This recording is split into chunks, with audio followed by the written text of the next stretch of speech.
y nos dijeron, tienen que armar un modelo en el cual el franquiciado reciba de verdad un know-how, porque los grandes fracasos de la franquicia son cuando tú creas la marca muy bonita y vendes la franquicia. Yo creo que los principales errores en esa época para nosotros han sido de miedo. Entonces cuando tú crees que vas a ser, entre comillas, más pícaros que el mercado y vas a encontrar el local bueno pero barato, te apenas. Y nosotros ahí hemos abierto 4 locales que están cerrados. Tú tienes una red, tú como franquicia lo haces bien y el de 3 calles al frente lo está haciendo súper mal, mejor que la marca tenga poder de acción, digamos, ¿no? Y la primera tienda lo hicimos todo mal. Lo que no habíamos entendido era el MVP de todo el modelo de negocio, ¿no?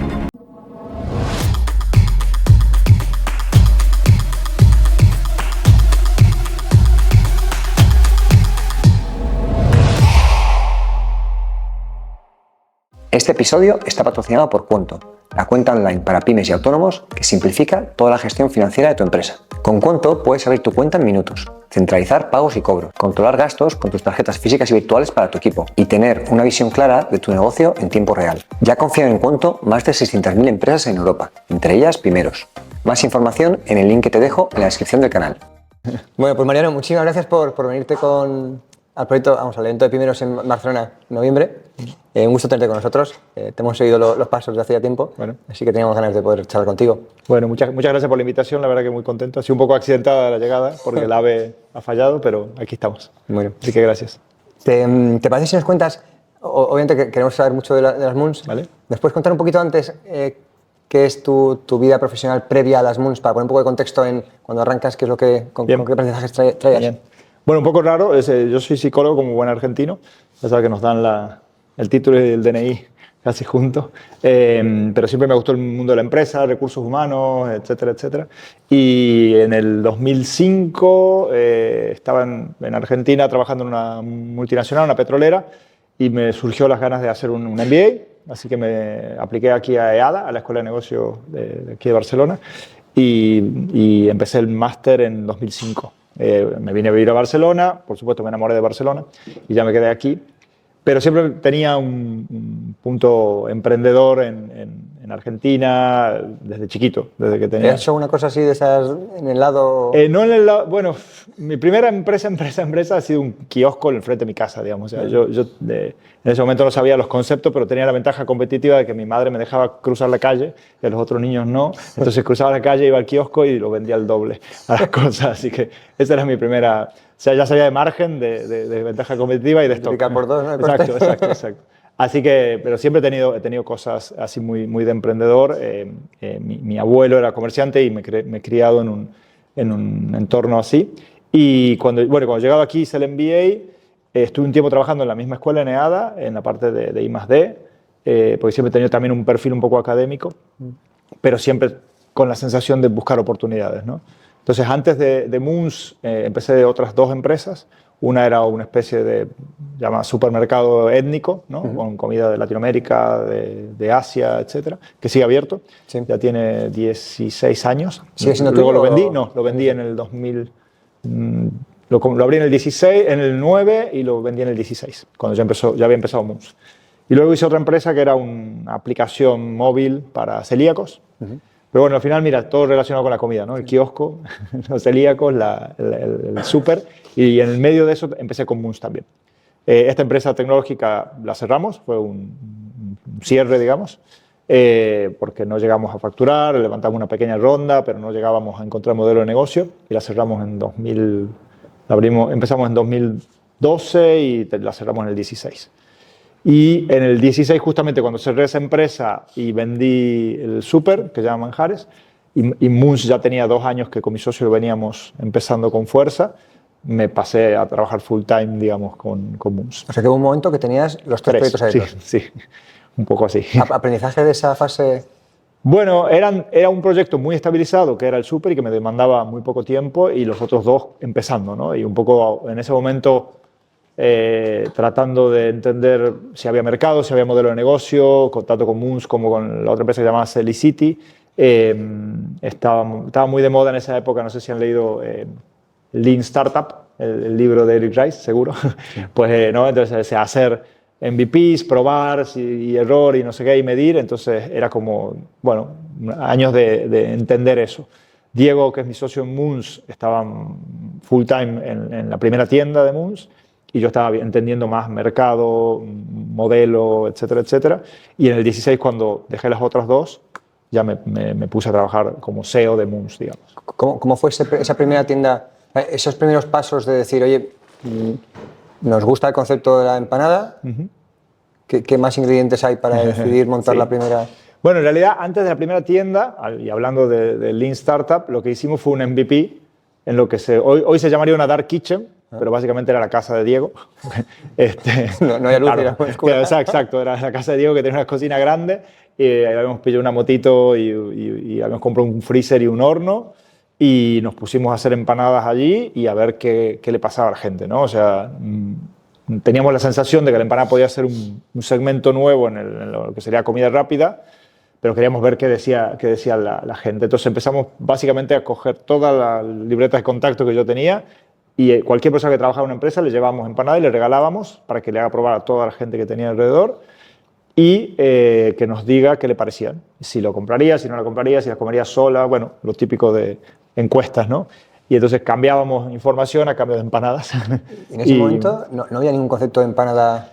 Así como Moons, no, había lo que se llama el mercado de la nostalgia, que era justamente el súper que yo tenía y me daba cuenta que ese mercado era un mercado muy pequeño, muy tiquismiquis, digamos, ¿no? Porque todos los argentinos, yo quiero la empanada como la hace mi abuela, yo quiero la tucumana, yo quiero la salteña, y al final era un producto en Argentina, un producto muy tradicional, y lo que pasaba con ese mercado era que, aparte de ser pequeño, era difícil de conquistar, ¿no?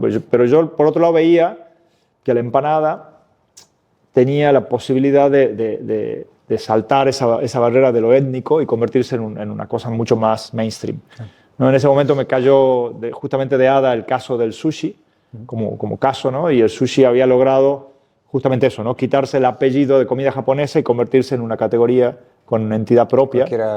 Claro, ¿no? Entonces tú cuando comes sushi ya no comes comida japonesa, digamos, sientes que comes algo, ¿no? Y si nos vamos más atrás, la pizza en algún momento habrá sido comida étnica como italiana y ahora ya nadie lo piensa.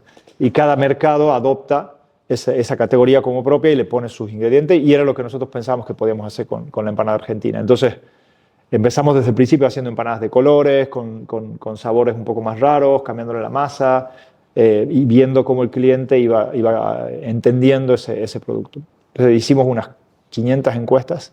¿500 encuestas? Sí, a toda la gente que probaba. Y unas cuantas, un par de miles de empanadas. Bueno, y sí, por lo menos 3 se comían cada uno, así que muchas miles de empanadas. Mientras tanto, claro, la gente que comía la primera vez gratis, por ahí se quedaba con el número de Diego y le pedía. Entonces también íbamos viendo que la facturación iba subiendo. Y en ese momento, en 2012, nos dijimos, bueno, si llegamos a 5.000 euros de facturación, totalmente en negro, por supuesto, porque era en la casa de Diego, o sea, si llegamos a vender 5.000 euros en empanada... Dark. Exacto, dark kitchen, dark todo, ¿no? Pero dijimos, si vendemos 5.000 euros de empanada en un mes, ya nos da para montar una tienda, porque decíamos, podemos multiplicar esto por 3 en una tienda, y bueno, y cuando lo conseguimos, y yo hice un mini pitch, fui a buscar un inversor, un amigo de mi familia, que siempre estaba pensando qué hacer, no sé qué, que vive en Argentina, y él nos dijo, vale, yo los apoyo con la primera tienda. Y ahí montamos la primera tienda, hace justo 12 años hemos cumplido, hace poquitito. Sí. Y la primera tienda lo hicimos todo mal, o sea, hicimos todo mal. O sea, hicimos un restaurante, teníamos mesa, ensaladas, postres, el front store era un desastre, no se entendía qué vendíamos. O sea, era un restaurante con un producto... Un restaurante de empanadas, o sea, imagínate, se trató todo mal, digamos. Un restaurante que vendía solo empanadas. Primero empanadas, segundo... Exacto. Entonces la gente no lo entendía, pero bueno, claro, al final el MVP que habíamos hecho era muy de producto, sí, y el producto ya sabíamos que gustaba, lo que no habíamos entendido era el MVP de todo el modelo de negocio, ¿no? Entonces, con eso también nos sirvió igual 6 meses o algo así de entender qué pasaba, qué hacía la gente, y lo que hacía la gente era básicamente llevárselas. O sea, teníamos algunos clientes que comían ahí, pero como mucho comían una vez por semana, ¿no? Nosotros estábamos en la calle Sancho de Ávila, cerca del 22 Arroba, y venía mucha gente que trabajaba en el sector tecnológico, miércoles, se comía su empanada y ya está. Y el miércoles siguiente volvía, o los jueves, o algún viernes. Ezequiel era de los días de fútbol, habíamos puesto una tele porque había un grupo de amigos de Takeaway que iban a ver la Champions, entonces ese era el día de mayor facturación porque teníamos, pero era un concepto que no pegaba, ¿no? O sea, era un producto como es la empanada, que es convenience 100%, ¿no? Finger food, de comer con las manos, de delivery, de takeaway, pero nosotros habíamos puesto un restaurante. Entonces, aprendiendo de eso y haciendo mucha venta también, digamos, de salir a vender a empresas, a oficinas, etcétera, etcétera. En ese momento, nosotros teníamos delivery propio. Para que se den una idea, en 2013 no existía ninguna de las apps de Globo, ninguna de estas. Pero empezaron a aparecer, primero el tenedor, que nos trajo muchas reservas, después Groupon, que nos traía muchas ventas tipo takeaway, y después empezó, se llamaba Sin Delantal, que después compró Just Eat, Nevera Roja, no sé qué, y ahí, claro, ahí la empanada empezó a subir. Aparte era un producto que viaja muy bien, teníamos ya las cajas diseñadas para que viajen muy bien, y ahí en el 2014, en el 15, empezamos a ver que había un match con algo. Sí, ¿sigue siendo un poco todavía únicos en el mercado en este concepto o ya empezaron a aparecer? Mira, en ese momento estaba una empanadería de toda la vida de aquí de Barcelona que está al frente de los cines Florida Blanca, que se llama El Laurel, por ahí la conocen. Después teníamos Racons, que estaba en Urgell con Sepúlveda, creo, que también era una granja de unos argentinos que la compraron y que tenían empanadas. Estaba un local de la fábrica, que ahora tiene 5 o 6, y poco más. Pero todos estaban muy orientados a un público, o sea, o se iban a un público argentino o eran simplemente una tienda, ¿no? Una especie de bar que vendía empanadas, ¿no? Pero no había un concepto de elevar el producto, por decirlo de alguna manera, y tratar de que la empanada sea un producto con otra llegada, digamos, ¿no? Porque desde los orígenes vuestra idea fue construir un proyecto que llevase la empanada muy lejos. Sí, eso sí. Tenemos en nuestra primera libreta de que la haces con un vino y dices, bueno, ¿qué queremos ser, ¿no? Sí. Y tenemos la frase que siempre la usamos, que es llenar el mundo de empanadas, ¿no? O sea, ya la teníamos ahí en la cabeza. Y de hecho, cuando Diego estaba en su casa cocinando, Diego es muy de producto, es cocinero y ama el producto y la masa y todo esto. Me decía, la mejor empanada tiene que ser recién horneada. O sea, se termina de cerrar y se hornea. Y yo le decía, si no la podemos congelar, no hay negocio. O sea, no hay. Porque si no la podemos congelar y mandarla a todos lados, no podemos crecer. Me decía, no, es que... Y yo le decía, bueno, la típica discusión, ¿no? Del de producto con el comercial, digamos, ¿no? Es como, no, que este es el mejor producto. Y yo, me parece perfecto, pero que si no tenemos negocio. Entonces me decía, mira, si la recién horneada es un 10, esta es un 8. Yo le decía, bueno, para la gente esta va a ser el 10. Porque vamos el 8 a 9 y... Bueno, no, pero yo decía, si nosotros hacemos que esta sea la que la gente prueba, para la gente esta va a ser el 10. Tenemos que hacer que sea la mejor posible. O sea, que sea un 8,5, un 8,7, pero tenemos que resignar ese punto y medio de calidad o de experiencia para que podamos crecer. Y bueno, y ahí tuve un montón de I+D, de entender con qué masas, con qué relleno se podía. Pero sí, desde el principio fue, vamos a crecer. ¿Cómo os conocíais los socios? Nuestras esposas habían hecho la carrera juntas en Argentina. ¿Y eres amigos o simplemente...? Nosotros no nos conocimos aquí y yo tenía la tienda esta en Gracia y él me empezó a preguntar si podía vender sus empanadas ahí. Entonces las ponía ahí en el congelador y íbamos vendiendo. El corner de tu socio. Sí. Y me decía, bueno, veamos si podemos hacerlo de las empanadas y ahí empezamos a hablar del concepto. De acuerdo. Sí. Así que bueno, sí, desde el principio pensamos como en grande, pero sin saber qué queríamos. O sea, sabíamos que queríamos llenar el mundo de empanadas, pero no sabíamos todo lo que faltaba para entender de qué manera hacerlo, ¿no? Desde el primer restaurante, ¿qué pasa?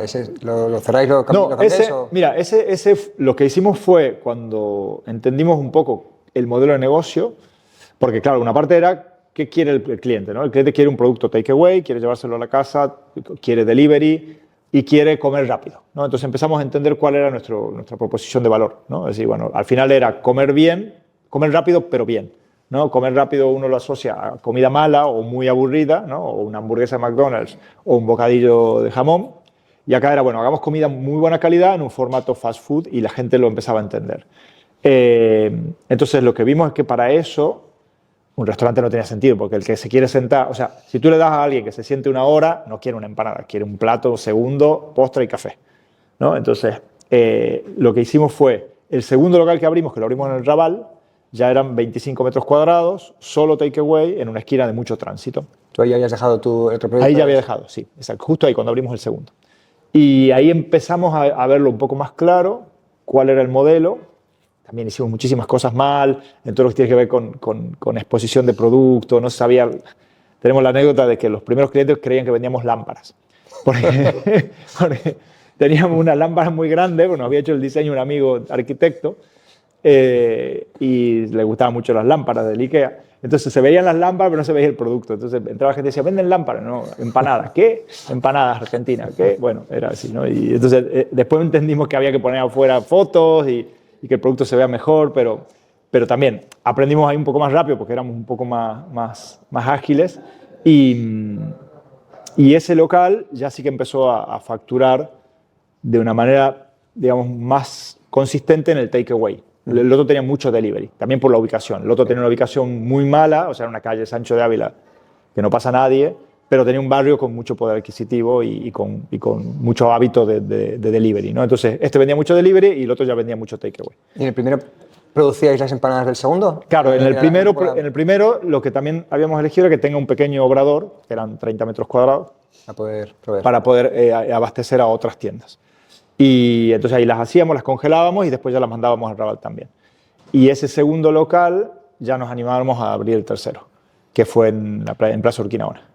¿En qué momento pensáis que ya tenéis el concepto que vais a multiplicar? ¿En el segundo, en el tercero? En el tercero.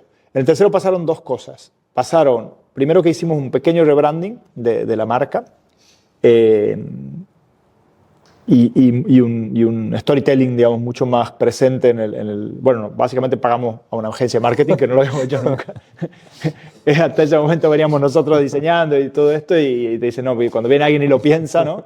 Y te dice, vale, y nos hicieron reuniones, entrevistas, y ellos hicieron el tercer local, claro, y ahí se entendía, desde fuera ya se entendía que vendíamos, había un pequeño flow, un customer journey de lo que tenía que hacer el cliente, cómo estaban expuestas. Eso fue una de las claves. Y lo otro fue en la parte de operaciones. O sea, nosotros en el primer y segundo local, como todavía estábamos mucho nosotros, podíamos operar muy bien porque veíamos mucho lo que pasaba, ¿no? En el segundo ya fue un desafío y en el tercero ya fue un lío. Entonces ahí empezamos a descubrir maquinaria nueva que nos permitía que la empanada congelada se cocine en un horno que está como preprogramado, se exponga y después se caliente en otro horno que es súper rápido, que también salió en ese momento porque era como nuevo. De hecho, hicimos todo el desarrollo nosotros de cómo cocinar empanadas en ese horno, pues un horno, bueno, muy técnico, pero básicamente tiene 3 tipos de cocción y en 50 segundos te deja una empanada caliente. Pero claro, recién salía al mercado y nadie sabía cómo usarlo, entonces Diego estuvo ahí como meses hasta que desarrolló los programas para que cualquier empanada que entra ahí salga caliente y no se reviente y no quede frío adentro, porque la experiencia tenía que ser buena. Y en ese local pasaron esas dos cosas, imagen y operaciones. Y además, en una de las 3 ya no estabais ninguno de los dos. No, claro. No, de hecho, nunca estuve yo atendiendo locales. Era la idea de en ese momento, como la decisión de, para poder crecer, alguno de los dos tiene que estar fuera, digamos, ¿no? Porque si no te vuelves loco. Pues con el segundo tú ya no estabas al frente de la tienda. Exacto, pasar del primero al segundo ha sido lo más duro, digamos. A ver, empezar a pensar en proceso, y al tercero más. Pero del tercero para adelante no ha sido tan duro, porque en el tercero sí que hemos encontrado esas cositas que ya eran multiplicables, escalables y que ya nos imaginábamos que era copy-paste, digamos, ¿no? Ya tenéis unos economics que funcionaban y decías, ahora esto multiplicarlo por... Exacto. Por N. Exacto. Y ahí pasamos del 17 que abrimos Urquinaona al 19, pasamos de 3 locales a 10. Propios. Ahí nuestro socio capitalista dijo, vale, yo apuesto, los ayudo, el banco también, y empezamos a abrir locales con bastante velocidad, que fue la época donde han empezado a haber moons por Barcelona, digamos, ¿no? Entre el 15-16 y el 19-20. Ahí estamos en una fase en la que todos los locales son vuestros. Sí, exactamente. ¿Qué puede costar? ¿Puedes dar una idea de número? En esas épocas costaban 50.000 euros abrir un local. ¿Abrir un local eran 50.000 euros? Sí, exacto. ¿El banco ahí os ponía ya algo? El banco nos daba mucho para el renting, o nos daba una ayuda, nuestro socio también, y lo íbamos abriendo así. Y abrimos esos 10 locales, bueno, digamos 7, ¿no? A partir de 7 en 2 años y algo así, con algunas ubicaciones muy icónicas que nos dieron mucha visibilidad, como la Ilia, la calle Verdi en Gracia, el de Urquinaona. ¿Qué otro abrimos en esa época importante? El de Plaza Molina, ¿no? Entonces eran locales como llamativos que empezamos a aparecer ahí por ahí en algunos lugares, nos preguntaban qué hacíamos, ¿no? Y Y al mismo tiempo lo que pasaba era que abríamos un local y vendíamos. Y de hecho, a mejor ubicación vendíamos más. Entonces decíamos, bueno, acá ya hay algo. Acá ya hay algo. Así que, y eso fue justo hasta antes de la pandemia. Que para alguien que esté en ese proceso de pasar de 2 a 3, 4, ¿qué cosas hubieses hecho distintas si volvieses a esa fase? ¿O qué grandes errores recuerdas? Sí, bueno, yo creo que los principales errores en esa época para nosotros han sido de miedo. O sea, nosotros, por ejemplo, yo me acuerdo que cuando íbamos a alquilar locales, a las inmobiliarias le decíamos hasta 2.500 euros de alquiler. Y ahora digo, a partir de 4.000. O sea, en ese momento te da miedo el punto de equilibrio, ¿no? O sea, te da miedo el riesgo del alquiler. ¿El coste fijo? Claro, porque dices, no voy a poner coste fijo, no sé qué, no sé cuánto. Pero al final, en restauración, como en retail, al final nosotros estamos al lado del retail, porque son mucho de impulso. Siempre te decían, ¿no? Location, location, location, es lo más importante, ¿no? Y es así. Entonces, cuando tú crees que vas a ser, entre comillas, más pícaro que el mercado y vas a encontrar el local bueno, pero barato, te la pegas. Y nosotros ahí hemos abierto 4 locales que hoy están cerrados. Por suerte lo hemos podido reubicar en la misma zona, por locales mejores, pero en ese momento era el miedo de no ponerse un alquiler alto y después dices, no, un alquiler alto te trae gente te trae venta y al final el porcentaje del alquiler sobre las ventas, aunque sea caro, es más bajo. Es más bajo. Que a día de hoy, que ya habéis pasado por un montón de locales, ¿qué criterios miras, más allá de los 4.500, ¿no? Pero sí. A partir de ahí, ¿qué 3 criterios miras para elegir un local? Bueno, sí, es que... digamos, suponiendo que la ciudad ya es buena, digamos, porque a veces nos llegan ofertas de franquicia de ciudades que no las conocemos y no sabemos, pero que por lo menos tengan 150.000 habitantes, una cosa así. Yo te diría, principalmente la localización, la calle, no solo la calle, sino la acera y el tramo de la calle. Que pase un montón de gente. Que pase gente, o sea, sí o sí, pero no solo que pase gente, sino que pase gente en un mood de compra. Y esto por ahí es difícil de transmitirlo, hay que ir, digamos, ¿no? O sea, yo diría que el criterio ahora es ciudad, calle, y dentro de la calle ir a ver el local. Porque nosotros somos, te diría, 90% de venta impulso. Entonces tienes que pasar por ahí con hambre, no puedes pasar por ahí apurado. Y después lo que sí estamos haciendo ahora con inteligencia artificial es educando a una gente para que me haga una primera criba de locales, porque al final, digamos, hay muchas cosas que son datos, ¿no? O sea, si la calle es buena, si no es buena, cuánta gente vive en la ciudad, cuánta gente pasa, qué otras tiendas, otros conceptos hay por la zona. ¿Buscas una zona con múltiples conceptos de comida? De food? Sí, claro. Sí, pero no con restaurantes de terraza, porque nosotros somos más impulso que destino, ¿no? O sea, imagínate, a ver, alguna calle aquí. Enrique Granados, por ejemplo, no me interesa, ¿vale? En cambio, Rambla Cataluña sí. ¿Vale? ¿Buscas un sitio que tenga otros sitios de comida rápida para que la persona que va allí elija sí, entre... exacto. O que, por ejemplo, Rambla Cataluña podríamos estar en una zona donde la gente va de paseo, va a ver escaparates y comprar algo y haya un Munsa ahí en el medio, ¿vale? Pero en Enrique Granados la gente va a quedar en Enrique Granados. Y normalmente cuando tú vas a un lugar a quedar con 2, con 4 personas, un grupo de 10, quieres que haya muchas opciones, quieres sentarte y que te atiendan, y quieres poder pedir desde la primera cerveza hasta el último chupito, ¿no? Y nosotros tenemos una oferta súper corta, no tenemos servicio a mesa y solo puedes comer empanadas, digamos, ¿no? Entonces, en eso no encajamos. Entonces, tenemos que entender muy bien dónde encajamos. Te diría que lo entiendo mejor, pero todavía no lo entiendo. O sea, es súper difícil saberlo, digamos. ¿Qué buscáis? ¿Que la empanada sea como lo que yo como un día por semana? O más. Más. No, hombre, muy poco eso, ¿no? No, yo viví una... No, yo digo que nosotros tenemos que robar un mediodía el bocadillo y una noche la pizza. O sea, nosotros tenemos que reemplazar el bocadillo. Todos comemos bocadillo sin pensarlo. Y al final es trigo con algo dentro, aburrido, frío y normalmente de mala calidad. Y pagamos 4, 5, 6 euros por un bocadillo. Ahí la empanada lo hace mucho mejor que el bocadillo. O sea, en features, si yo hago la comparación, la empanada está caliente, la receta es mucho más elaborada, tiene menos masa.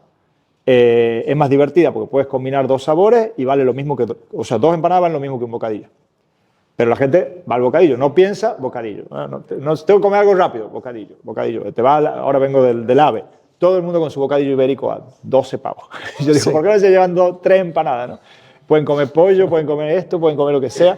Bueno, el bocadillo aquí tiene ese esa cosa de no-brainer, ¿no? No lo pienso y lo como. Y los viernes a la noche, pizza o hamburguesa, ¿no?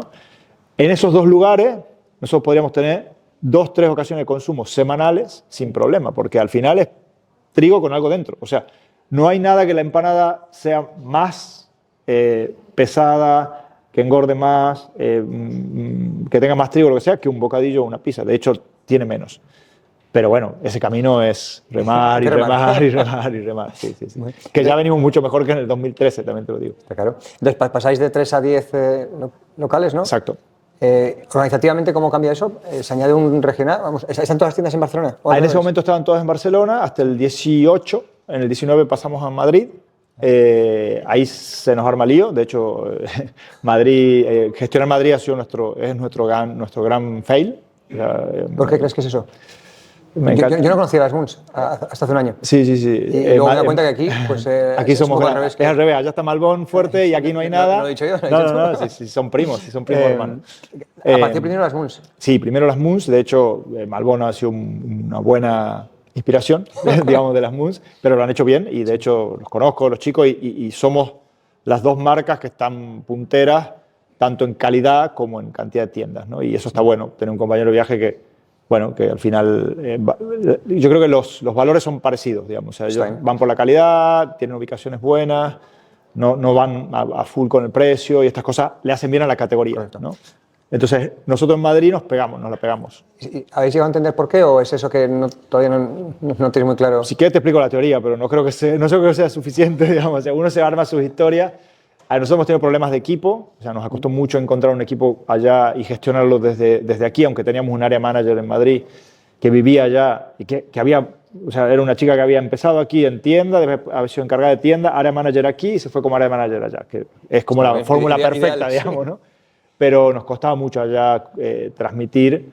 Después, las ubicaciones, a mí me ha costado siempre y me sigue costando entender cómo funciona la gente en Madrid, o sea, cómo consume, cómo se mueve y cuál calle es buena y cuál calle es mala, digamos. O sea, hay locales que a mí me parecían obvios que iban a funcionar y no funcionaron, y después veo locales de Malbón que digo, estos se la pegan y llevan 4 años ahí súper bien, digamos. Entonces, hay diferencias en el comportamiento del consumidor respecto a Barcelona.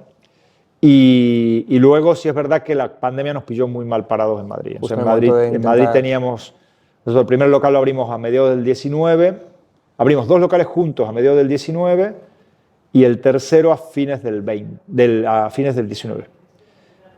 Abrimos en Chueca, en Santa Engracia y en Calle Mayor. No tiene una pinta. Localazos, ¿no? Pues no.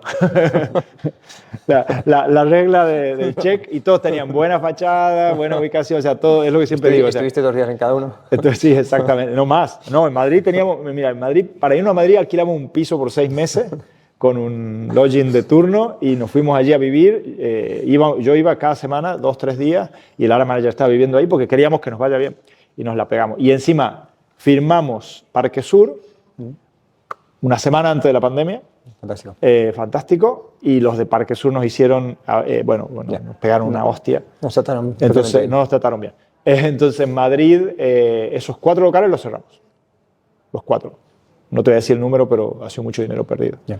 Y la verdad que... De 0 a 4 a 0. Exacto. O sea, ahora tenemos en Madrid solo locales con áreas, que son los operadores de lo que son aeropuertos, estaciones de tren. Entonces ahora estamos en Madrid, en Atocha, en Chamartín y en Barajas. ¿Y esos son locales vuestros? Son franquiciados, áreas franquicias, sí. Nice. Sí, áreas son los que gestionan el 80% de los locales de aeropuertos y todo esto. Ellos se quedan con tu marca y franquician. Entonces tenemos con ellos ahí. Aquí en Sanz también tenemos con áreas. ¿Y esto que os ha pasado en Madrid os ha pasado en otras ciudades? Porque hay... No tan fuerte, no. No, sí hay ciudades donde hemos abierto y hemos cerrado, por ejemplo, Burgos. Sí. Pero en el caso de Burgos, por ejemplo, ha tenido mucho más que ver con el franquiciado, que ese es otro mundo. Que es cuando ¿En qué momento sucede este cambio de todos los locales vuestros a...? En el 20. O sea, en el 20 nosotros ya estábamos listos para franquiciar. De hecho, nuestra primera franquicia de Málaga abrió el 13 de marzo del 20 y cerró el 15. El pobre Carlos de Málaga, veníamos hacía tiempo buscando local, encontró local, hizo la reforma, se vino a Barcelona, formó la gente, se fue allá, el 13 gran inauguración y el 15 clac. Y esa fue nuestra primera franquicia. Tuvo que cerrar. Tuvo que cerrar, sí. Eso ha sido... tuvo que cerrar hasta julio, que volvió a abrir y ahora sigue abierta. De acuerdo, Sí. Incluso abrió otra, Carlos, en Puerto Banús, o sea, está bien, pero fue un palo. Pero sí es verdad que a partir del 20 nosotros estábamos listos para franquiciar, el 20 abrimos solo 2, Málaga y Castelldefels hacia final de año, y en el 21 sí que empezó una ola potente, subía muchísimo el consumo, subía muchísimo la venta de franquicias en general, y ahí las 3 marcas de empanada principales, que han sido Malbón, nosotros y Tío Bigotes, que aquí en Barcelona es donde más se conoce, subimos pero muchísimo. O sea, desde el 22 hasta el año pasado abríamos nosotros un local por mes, más de un local por mes. Y Malbón 1,3 y Tío Bigotes 0,8. O sea, estábamos abriendo entre los 3 casi 4 locales por mes de empanadas en toda España. Muy bestia. ¿En qué momento decidís que el modelo franquicia es el modelo? Desde el principio. Desde el principio. Sí, o sea, lo veíamos clarísimo que, o sea, de hecho, toda esa parte que te contaba de definir modelo de negocio, armar un modelo que sea fácil de operar, que la empanada viaje bien congelada, todo eso era pensando en franquiciar. Y la red propia fue pensando en, hagamos una red en la cual nosotros aprendamos a operarla logísticamente, de equipo, auditoría. Área, ¿no? Exacto, aprendamos a operar una red nosotros para después poder transmitir un know-how. Porque lo que ahí en ese momento, bueno, entraron una gente en el consejo de dirección que venían de Eat Out Group, Pans & Company y todo esto, y nos ayudaron mucho a diseñar ese modelo de franquicia. Y nos dijeron, tienen que armar un modelo en el cual el franquiciado reciba de verdad un know-how, porque los grandes fracasos de la franquicia son cuando tú creas la marca, es muy bonita y vendes la franquicia. ¿Y qué transmites? O sea, ¿qué le vendes? No, la marca. ¿Y qué te doy? Y bueno, nada, que la marca es bonita, ¿no? Y tienen 2 locales y franquician. Y entonces se la pegan, porque de repente se pone de moda la marca, abren 10 locales y no saben qué hacer. Entonces, ahí nos tomamos el tiempo de abrir nosotros, aprender nosotros, hacer buenos manuales, buenos procedimientos y empezamos a franquiciar cuando teníamos 10, 12 tiendas. Pero siempre queríamos franquiciar. ¿Cuántos sois a día de hoy? Para poner un poco... ¿Socios? No, ¿cuántas tiendas hay? Ahora tenemos 55 más 3 en obras, o sea, unas 60. ¿Y habéis mantenido 10 o habéis incrementado también la No, red? propias tenemos 10, algunas se han abierto, otras se han cerrado, pero ahora tenemos 10 todas en Barcelona y las otras son franquicias. ¿Cómo funciona el modelo de franquiciado? Es decir, ¿le dais una tienda, le dais una región? No, normalmente preferimos, sobre todo para provincias, lo que llamamos multifranquiciados, que es que tienen la exclusividad para todo un área. Con master franquicia, ¿no? Algo así. Después está la master franquicia, que es diferente. O sea, tú puedes tener un franquicio individual, que le das, por ejemplo, el local de aquí, de Europa, que sí que lo conoce bien, es un franquiciado que tiene 400 metros alrededor. Vale. Entonces, por 400 metros tiene exclusividad, pero ya está. Después podemos tener el de Mallorca, que tiene toda la provincia de Mallorca. Ese es master franquicia. Eso es multifranquicia. Ah, perdón. Claro, porque él tiene que abrir solamente tiendas propias, pero tiene la exclusividad de la zona. Y tiene un plan de expansión que si no lo cumple, pierde la exclusividad. ¿Vale? Pero mientras tanto, él tiene toda esa área. O el de Alicante igual, o el de San Sebastián igual. Y después la master franquicia tú le das no solo la posibilidad de que abra propio, sino que franquicie. ¿De franquicia? Claro. Por ejemplo, en Portugal tenemos eso. En Alemania acabamos de cerrar un acuerdo también para lo mismo. Entonces ellos tienen que abrir una cantidad de tiendas propias y después de eso pueden empezar a franquiciar también. Y tú te desentiendes del país. Claro, exacto. Y le das la exclusividad del país. ¿Tenéis también algo así en Canadá? En Canadá también y en Suiza hemos firmado también. ¿Qué tal funciona Canadá? Muy bien. ¿Eso cuánto tiempo lleva? Y lleva un año, va a ser ahora. En diciembre del año pasado hemos abierto abierto los franquiciados, la fábrica, que es la única fábrica, o sea, el único lugar es fábrica Mus que no sea la de Barcelona, es la única otra fábrica que hay. Y ellos han abierto el primer local en marzo del 25 y ahora van por el cuarto, o sea, están por abrir el cuarto. Así que muy bien, sí. Y eso es una master franquicia. Ellos tienen la master franquicia para Toronto y Quebec y después tienen lo que se llama una preferencia, digamos, un first call right, un derecho para Chicago. O sea, si alguien me pide Chicago, yo antes le tengo que preguntar a ellos si ellos quieren hacerlo o no. Entonces, la idea con ellos es ir a Estados Unidos. Ya un poquito. ¿En qué punto estáis ahora mirando hacia futuro? Bueno, mira, estamos cerrando una ronda de inversión, primera que hacemos, que la cerramos ahora en diciembre. Hemos cambiado de obrador, hemos triplicado la capacidad productiva, nos hemos mudado en agosto. ¿Cuántas empanadas podéis producir Mira, al año? hoy producimos unos 4, casi 5 millones al año y podemos producir casi 20 con la fábrica que tenemos. Podéis hoy. hacer hasta por 4 a día de hoy. Sí, porque tenemos mucho espacio, algunas características que nos permiten mejorar el tema logístico y luego lo que tenemos es, con la ronda de inversión hemos ido mecanizando muchos procesos. Correcto. Entonces estamos aumentando mucho la capacidad de producción.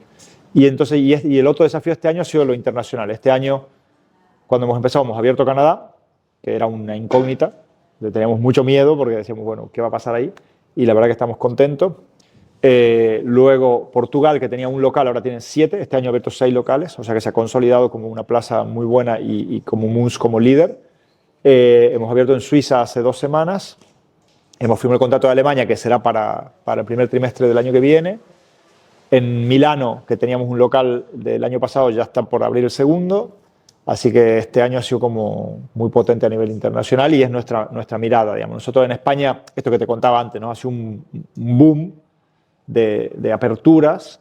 Yo creo que al mercado de la empanada para el B2C todavía le queda, o sea, nos quedan muchos mediodías de bocadillo y muchas noches de pizza por robarle. Entonces creo que el producto todavía puede recorrer mucho, pero sí es cierto que a nivel de franquiciados está mucho más competido y hay un amesetamiento. O sea, nosotros antes teníamos una apertura por mes, ahora tenemos una apertura cada 2 meses o cada 2 meses y medio.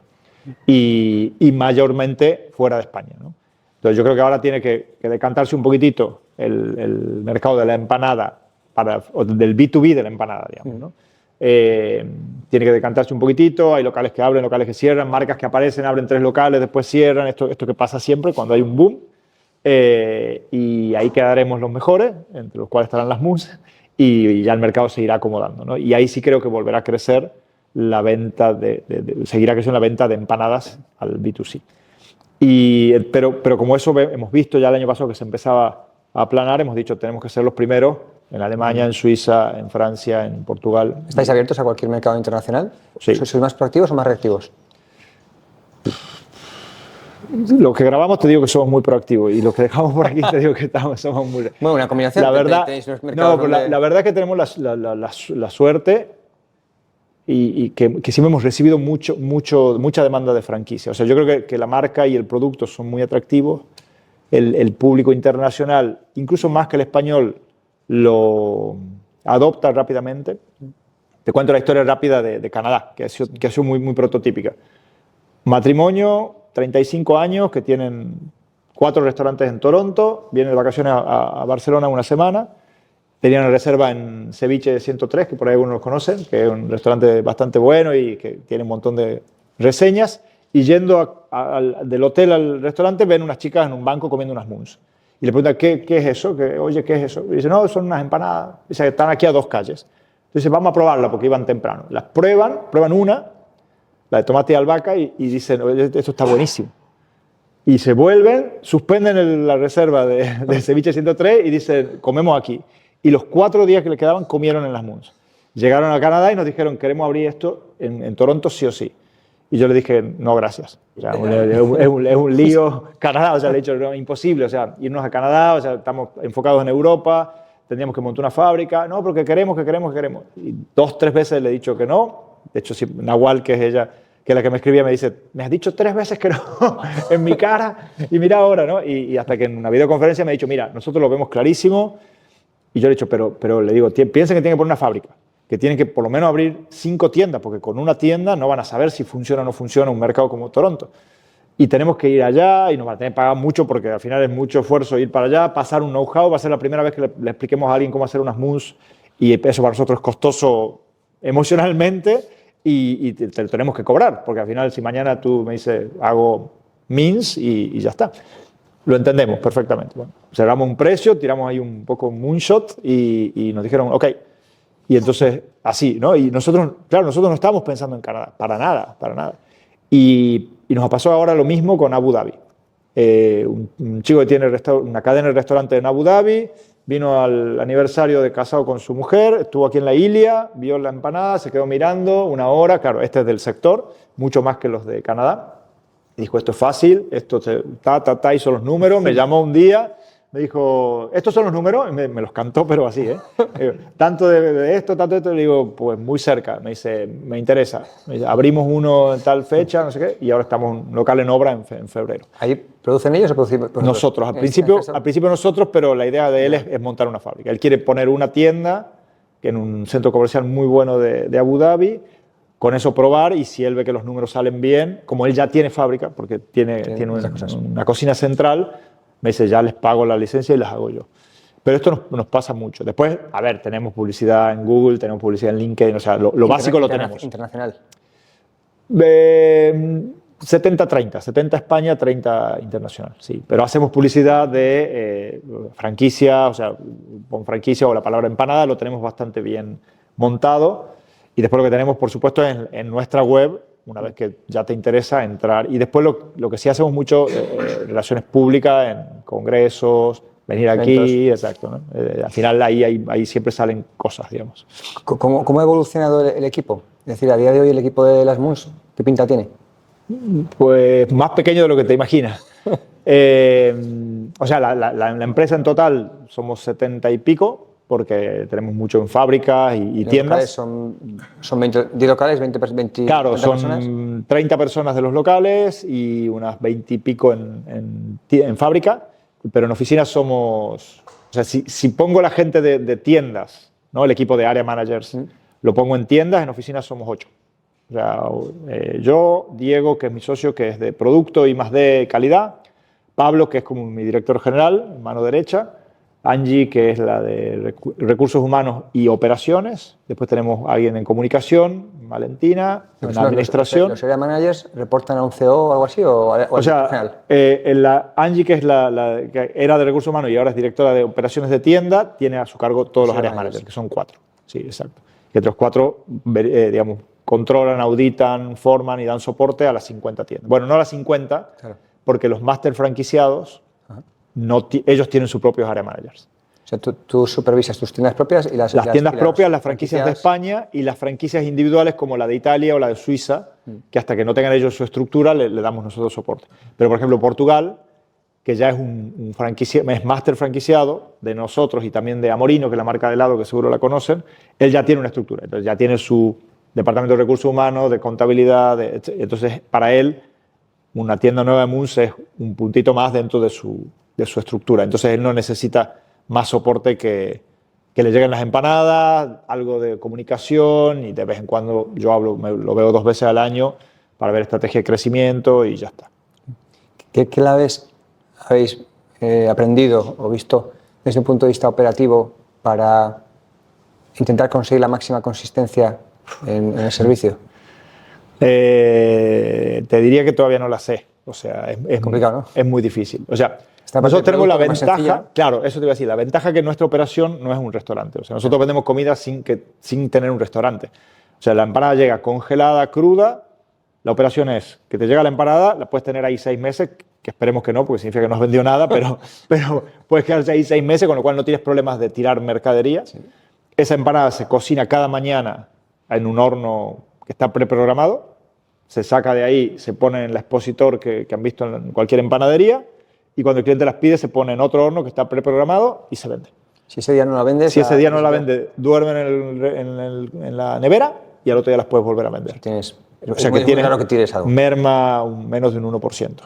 Y es difícil meter la pata calentando la empanada, ¿no? Es difícil, es difícil. O sea, posible, hay gente que se esmera, pero es difícil. Es difícil. Hay gente que lo consigue. Lo consigue, ¿no? Sí, que se esfuerza y lo consigue. Del mes. Pero es bastante difícil. Es bastante difícil. No, pero esa, digamos, aún teniendo en cuenta que esa parte es súper fácil de hacer, mira, hoy venía para acá y me compré unas Moons en Atocha, de Arias. Estaban frías, porque las sacó antes del que el horno pite. Yo estaba como cliente mystery shopper, digamos. O sea, yo iba a área, hola, ¿qué tal? Sí, 6 empanadas. Entonces, estaban frías, o sea, mejor dicho, estaban mal cocinadas las que estaban expuestas, porque la habían quitado del horno grande, seguro que la habían sacado antes, porque habrán estado apurados para cocinar otra cosa. Luego, en el Merrichef, que es el horno pequeño, que es de 50 segundos, las han quitado a los 30, porque estaban muy apurados. Y luego, en la caja de 4, han metido 6. Entonces, cuando ya he abierto, estaban todas apretadas. O sea, ¿se lo puede hacer mal? Sí, se lo puede hacer mal. Es fácil, tienes que tener ganas. Pero claro, aún así, ¿Qué hacéis con algo así? hago una auditoría, se la paso a Angie y Angie se la pasa al cliente y le dice, oye, ha ido un cliente y, Totalmente desconocido. y ha visto esto y entonces mando el reporte con la foto y nada, y apretar. Si sigue así, porque al final está jugando como esta Si marca. sigue así, hasta ahora no nos ha tocado, pero en el peor de los casos, si durante 3 auditorías, esto sería una auditoría que nosotros llamamos simple.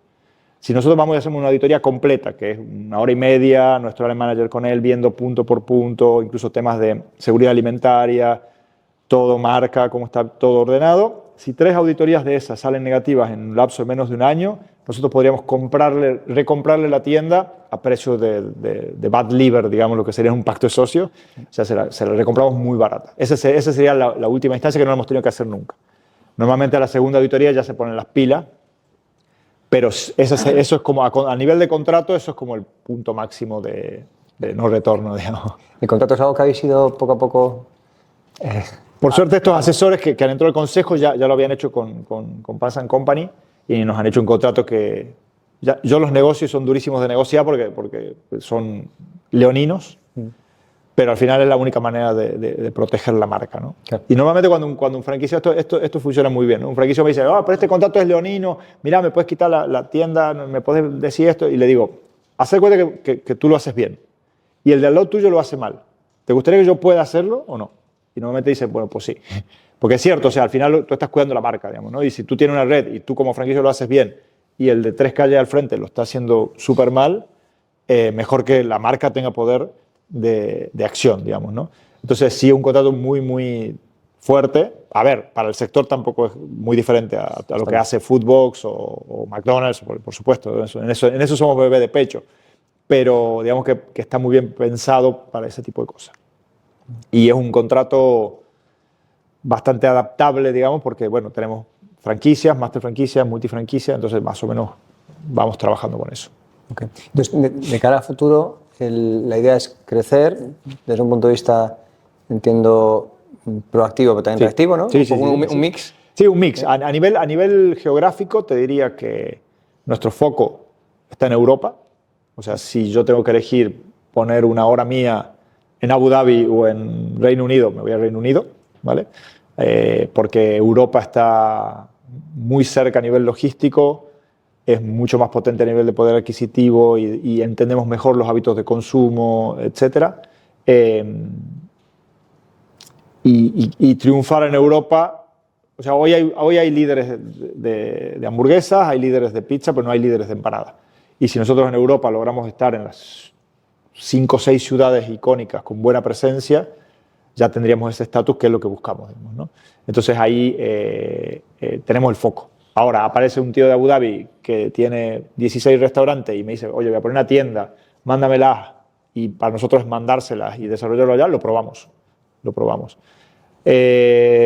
Estados Unidos, por ejemplo, me da más miedo, porque me parece un mercado enorme. ¿Hay empanadas ya en Estados Unidos? Sí. De forma... Desde que hemos empezado nosotros hay moons en muchos lugares, digamos. La verdad que en eso es bonito. Ayer he tenido una charla con el tío que tiene una especie de moons en Nueva York.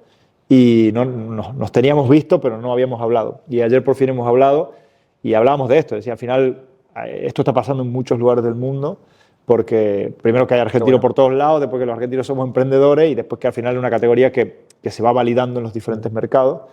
Entonces, en cada lugar hay. Y lo que nosotros en Europa queremos es ser los, ¿cómo se llaman? Cuando se dice los que hacen mercado, ¿no? Los que crean el mercado en esos nuevos países, digamos.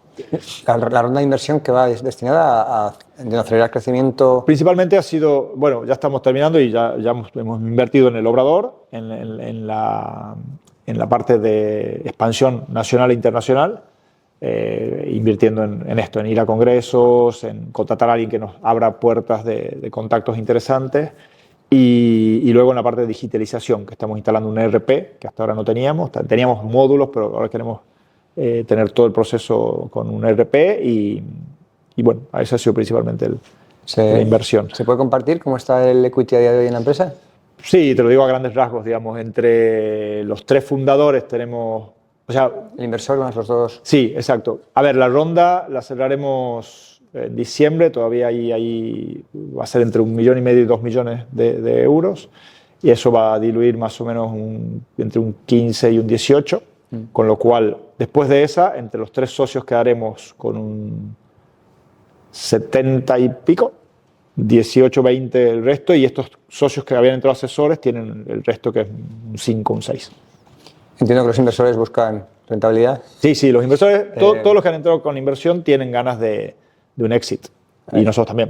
O vendible para un fondo tipo private equity que quiera hacerlo crecer, o para un Foodbox de turno, AmRest, que son las grandes empresas de food service a nivel europeo, que probablemente tengan ya pizza, hamburguesa, burritos, no sé, ¿no? Y que digan, venga, metemos empanada, lo sacamos a Mariano y compañía, yo ya tengo mi director general que me lleva todas las marcas, ya tengo mi departamento de expansión, y me compro todos esos locales, con o sin franquiciados, veremos. En algunos casos se los compran a los franquiciados, en algunos casos te dan el dinero para que tú les compres a los franquiciados y se los llevan como propias. Vengo de Madrid a hablar con un broker que se encarga de esto y me ha dicho, sigue como vas, que vas bien. Así que la idea sería esa. Creemos que la empanada se va a ir convirtiendo en esa nueva opción, ese nuevo bocadillo, en esa nueva pizza, y en algún momento va a ser bien interesante para estas empresas que tienen en su portfolio millones de tiendas y muchos productos, ¿no? ¿Puedes compartir en qué nivel de facturación estáis hoy? Sí, ¿Estáis en el 28? Mira, aquí hay 2 facturaciones, lo que se llama facturación sistema, ventas sistemas, que es todo lo que se vende entre propias y franquicias. Este año cerraremos en 9 y algo. Y después la empresa nuestra, que vende lo que venden las propias, más las empanadas que se le venden a las franquicias, más los servicios que se le venden a la franquicia, que básicamente es royalty y alguna otra cosa, cerraremos en 4,5, 4,2 por ahí. ¿Y la aspiración para vender? ¿Qué tiene que ser el venta sistema tendría que pasar los 25 y la empresa estará en unos 12 por ahí. Sí, bueno, es el business plan. Muy bien. Una última pregunta. ¿Para alguien que tenga interés en ser franquiciado a día de hoy, ¿eso es posible? ¿Depende? Sí, o sea, el modelo de la franquicia es bien simple. Son unos 100.000 euros de inversión, una venta promedio de 250, 280.000 euros al año, te tendría que dejar un EBITDA de unos 30.000, con lo cual en 3 años te tienes que recuperar la inversión. Es el número muy redondo. ¿Con qué dedicación? Es decir, tú no tienes que estar operando. No, esto es contratando empleados, digamos. Si tú te lo quedas como autoempleo, que tenemos algunos casos, Terrassa, Sant Cugat, así, o sea, un sueldo es un sueldo, pero es un sueldo alto, porque al final un empleado de 40 horas de MUNS, coste empresa, son unos 2.800 euros, 2.500, entonces son esos 2.500 más los 3.000, ¿no? O sea, más el EBITDA que te deja, que son los 3.000 por mes. Y ahí requisitos es que no haya otros MUNS en la ciudad, metros, claro, exacto, la ciudad, el área, digamos, que no tenga exclusividad a nadie, que haya un buen local. O sea, ahí nosotros somos pacientes, o sea, tiene que haber buen local, porque abrir rápido. ¿Os casáis más con el franquiciado o os casáis más con el local? Las dos cosas. O sea, es muy importante elegir bien el franquiciado, o sea, y el franquiciado con lo que quiera, digamos. O sea, por ejemplo, si es un autoempleo, ciudades pequeñas, queremos a alguien que sea dedicado y que esté ahí, etcétera, etcétera. Y si son para ciudades grandes, queremos a alguien que tenga visión de empresario, digamos, ¿no? Es decir, mira, abro 3, 4, 5, tengo visión, sé que si un local va mal, no es que todo va mal, que puede venir el siguiente, y que tenga esa capacidad de ver el negocio a mediano plazo, ¿no? Entonces, dependiendo de ese perfil, lo vemos. Y para una master franquicia buscamos operadores. Por ejemplo, en Alemania, nuestro master franquiciado tiene 40 subways. Entonces, él nos va a enseñar a nosotros. Él nos va a enseñar a nosotros, digamos. Entonces, dependiendo la exclusiva, o sea, como esto es la ética, yo te escuchaba la ética de Spider-Man, ¿no? Más poder, más responsabilidad, digamos, ¿no? Sí. Entonces, al final es como, si tú tienes todo un país, no voy a ir con un tío que haya aprendido con nosotros, digamos, ¿no? Claro. Entonces, al final vas buscando esas combinaciones. Y una franquicia simple tiene esos números, 3 años de payback, 100.000 de inversión. Y, por ejemplo, aquí en España sí que nos quedan lugares para abrir. O sea, Andalucía tenemos poca presencia, Madrid, como te contaba, tenemos casi 0 presencia. ¿Tú ves que, por ejemplo, Madrid sea un mercado todavía interesante? Madrid a mí me encanta, sí. O sea, vengo de estar en Madrid 3 días y es un mercado, o sea, hay un montón de lugares que... Pasa que tiene que ser, o sea, yo quisiera que sea alguien que pueda abrir varios locales en Madrid, porque en Madrid te la puedes pegar, lo digo por experiencia propia, y luego tienes que conocerlo, o sea, tiene que ser alguien de ahí. O sea, yo creo que sí, Madrid tiene sus reglas interesantes que yo no las he sabido entender. Sigo yendo y si me dice este local es bueno o malo, digo, pues no lo sé, no tengo idea, exacto. Y creo también que es importante, o sea, para nosotros ha sido un desafío la gestión remota del equipo. Entonces, estar ahí está bien, digamos, ¿no? Es importante. Pero Madrid sí, o sea, si hay 20 Malbons en Madrid, puede haber 20 Moons o 12. Sí. Y un operador en Madrid que ya conozca el sector, que igual tenga, no sé, Burger Kings o pizzerías o Papizza o esto, puede poner Moons y decir, mira, abro 5 o 6, aprovecho las sinergias. Este tipo de modelo a mí me encanta, digamos, ¿no? Y el tema de la empanada también ha ganado ya mucho. Claro. Interesado, ¿no? No es lo mismo que en el exacto, en el 2019, sí. Hay mucho más conocimiento del producto y está bien. Así que sí, y en España todavía yo creo que hay espacio, ¿no? Como te decía, nosotros estamos en Mallorca, en el País Vasco, en Alicante, en Valencia, en Andalucía estamos en Málaga, pero todavía queda. O sea, Sevilla no tenemos, Zaragoza no tenemos, Valladolid no tenemos, son ciudades donde perfectamente hay un MUS. Sí. Muy bien. Así que bien. Pues muchas gracias, Mariano. ¿Te parece si abrimos un poco el...? Abramos. Sí, venga.